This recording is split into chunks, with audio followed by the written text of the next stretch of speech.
وسیلہ Urdu T V کی خصوصی پیشکش تجزیاتی مضامین پر مشتمل ہفتہ وار پروگرام جام جم۔ ناظرین، ہمارے آج کے مضمون کا عنوان ہے کبھی اخبار پڑھ لینا کبھی اخبار ہو جانا۔ ناظرین اکرام، جام جم میں آج ہم اپنے 25ویں مضمون کے ساتھ آپ کی خدمت میں حاضر ہیں۔ یعنی ہم نے وسیلہ ٹی وی پر 25 ہفتے مکمل کیے، اور اتفاق یہ ہے کہ انہی دنوں ہم نے روزنامہ سیاست میں اپنی ہفتہ وار کالم نگاری کے 25 سال بھی پورے کیے۔ ہندوستان میں ہم نے اپنی صحافتی زندگی کے 12 سالوں میں آدھے سے زیادہ عرصہ انڈین ایکسپریس اخبار میں گزارا۔ پھر سعودی عرب کے ایک آرکیٹیکچرل میگزین البینا میں ملازمت حاصل ہوئی تو ہم ریاض چلے آئے۔ 2 دہائیوں کا عرصہ اس میگزین میں گزارا۔ یہاں اس بات کی وضاحت کرنا ضروری سمجھتا ہوں کہ میں بنیادی طور پر نیوز فوٹوگرافر ہوں۔ یہ لکھنا لکھانا تو ہمارا شوق، یا آپ اسے تصویر کا دوسرا رخ کہہ سکتے ہیں، ورنہ ہمارا ذریعہ معاش تو فوٹوگرافی ہی ہے۔ بحیثیت فری لانسر ہندوستان اور سعودی عرب کے جرائد و رسائل کے لیے لکھنے کا 45 سالہ سلسلہ آج بھی جاری ہے، اور آنکھوں میں دم تک تو نہیں، مگر انشاءاللہ ہاتھوں میں جنبش ہے تک جاری رہے گا۔ اور اس کے بعد تو بقول صدا جعفری، ہمارے شہر کے لوگوں کا اب احوال اتنا ہے، کبھی اخبار پڑھ لینا کبھی اخبار ہو جانا۔ ہندوستان میں عام طور سے سیاستدانوں اور پولیس سے صحافیوں کے خاصے مراسم رہتے ہیں، لہٰذا کورٹ کچہری میں ان کا آنا جانا لگا رہتا ہے۔ ہم بھی شہر کے خاصے پولیس عہدیداروں کو جانتے تھے جو اب شاید ریٹائر ہو گئے ہوں گے، لیکن آج جب گزرے دنوں کو یاد کرنے بیٹھا ہوں تو پولیس اور پولیس والوں سے متعلق بہت سے دلچسپ واقعات ذہن کے پردے پر ابھرنے لگے، تو سوچا کہ کیوں نہ انہیں سامعین سے بھی شیئر کیا جائے۔ مگر اسے ہمارے من کی بات نہ سمجھیے، ہم من کی بات ٹی وی یا ریڈیو پر کرنے کے قائل نہیں، کیونکہ ہمارے من کی بات سننے والی ابھی بقید حیات ہے۔ ہاں، تو بات ہو رہی تھی پولیس کے دلچسپ واقعات کی۔ حیدرآباد میں ایک پولیس کمشنر پربھاکر راؤ صاحب ہوا کرتے تھے۔ 1980 کی دہائی میں لیڈی ڈیانا حیدرآباد کے دورے پر آئی تھیں۔ ایئرپورٹ پر سخت حفاظتی انتظامات تھے۔ فوٹوگرافرز کی حد بندی کے لیے ایک آہنی بیریگیڈ لگا دیا گیا تھا، اور انہیں اس سے آگے نہ آنے کا حکم دیا گیا تھا۔ واضح رہے کہ اس دور میں آج کی طرح BC اور نیوز چینل نہیں ہوا کرتے تھے، صرف ایک سرکاری ٹیلی ویژن یعنی دوردرشن اور اخباروں کے چند ایک فوٹوگرافر ہی نیوز کوریج کے لیے آتے تھے۔ خوش مزاج کمشنر پولیس صاحب فوٹوگرافر کے قریب آئے اور آہستہ سے کہا، فرینڈز، مجھے ایک بڑا چیلنج ملا ہے، اور اس کو پورا کرنے میں صرف آپ لوگ میری مدد کر سکتے ہیں۔ اور آگے کہا کہ جب میں گھر سے نکل رہا تھا تو میری بیٹی نے کہا، ڈیڈی، آپ شہر کی پولیس کے چیف ہیں، میں آپ کو تبھی مانوں گی جب آپ مجھے لیڈی ڈیانا کے ساتھ اپنی فوٹو دکھائیں گے۔ ہم نے ان سے کہا کہ ایک تو یہ رات کا وقت ہے، دوسرے سیکیورٹی بیریگیڈ کی وجہ سے ہم کوئی اچھی تصویر کی توقع نہیں کر رہے ہیں۔ اچھی تصویر تبھی بن سکے گی جب ہم لیڈی ڈیانا کے فلائٹ کے اترتے ہی ہم بیریگیڈ پھلانگ کر ان کے قریب پہنچ جائیں۔ مگر کوئی سیکیورٹی قانون کی خلاف ورزی پر اگر ہم قانونی گرفت میں آ جائیں تو اسے آپ سنبھال لینا، اس سے آپ کا اور ہمارا دونوں کا کام بن جائے گا۔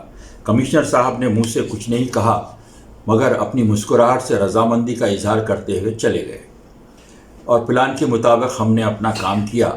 اس طرح ان کی بیٹی کا چیلنج بھی پورا ہوا اور فوٹوگرافرز کا کام بھی بہتر طریقے سے انجام پایا۔ پربھاکر راؤ صاحب ایک پولیس عہدیدار ہونے کے باوجود بڑے خوش مزاج اور بدلہ سنج واقع ہوئے تھے۔ ان سے متعلق ایک اور پرمزاح واقعہ ہے۔ حیدرآباد میں ایک انسپکٹر ہوا کرتے تھے جن کی توند بہت بڑی تھی۔ محکمے نے ان کی ڈیوٹی پولیس کنٹرول روم پر لگا رکھی تھی۔ کہا جاتا ہے کہ کنٹرول روم پر ڈیوٹی دینے والوں کو تنخواہ کے سوا کچھ نہیں ملتا۔ یہ بڑے پیٹ والے انسپکٹر صاحب ایک دن اپنے کمشنر کے پاس گئے اور کہا، سر، مجھے شہر کے کسی پولیس اسٹیشن پر اسٹیشن ہاؤس آفیسر متعین کیجیے۔